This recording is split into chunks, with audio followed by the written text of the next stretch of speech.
శ్రీ బృందావన వసుదేవ దేవాలయం video part 2 first వీడియోలో చెప్పినట్టుగానే 500 సంవత్సరాల క్రితం ధ్వంసమై మరుగున పడిన ఆలయాన్ని తిరిగి బాగుపరిచి ఇర్కోడ్ గ్రామస్తులందరూ శ్రీకృష్ణుని మూల విరాట్ విగ్రహ ప్రతిష్ఠ చేశారు. దానితో పాటు శ్రీకృష్ణ రుక్మిణి సత్యభామ సమేతంగా కళ్యాణం కూడా జరిపించారు. 5 శివలింగాలు ప్రతిష్టాపన చేసి పూజలు కూడా జరిపించారు. ఈ ఆలయానికి క్షేత్రపాలకుడైన కాలభైరవ స్వామికి అభిషేకం చేసి పూజలు చేశారు. స్వామివారి విగ్రహ ప్రతిష్ఠ సందర్భంగా అన్నదానం కూడా జరిపించారు.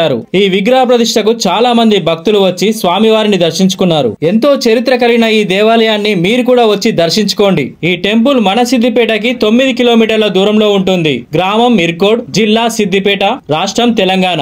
ఈ టెంపుల్ అడ్రస్ వచ్చేసి ఇర్కోడ్ కమాన్ నుండి సీదా లోపలికి వెళ్తుండగా హనుమాన్ టెంపుల్ వస్తుంది. దండం పెట్టుకుని అట్లే సాక్క పోతే మీకు లెఫ్ట్ సైడ్ లో పెద్దమ్మ తల్లి టెంపుల్ బోర్డు కనిపిస్తుంది. అక్కడ నుండి లెఫ్ట్ తీసుకొని ముందుకు పోతుంటే పెద్దమ్మ తల్లి టెంపుల్ దాటంగానే ఈ మట్టి రోడ్డు పట్టుకొని సీదా పోతే అదిగో ఆ గుట్టపైనే శ్రీ బృందావన వసుదేవ దేవాలయం ఉంటది.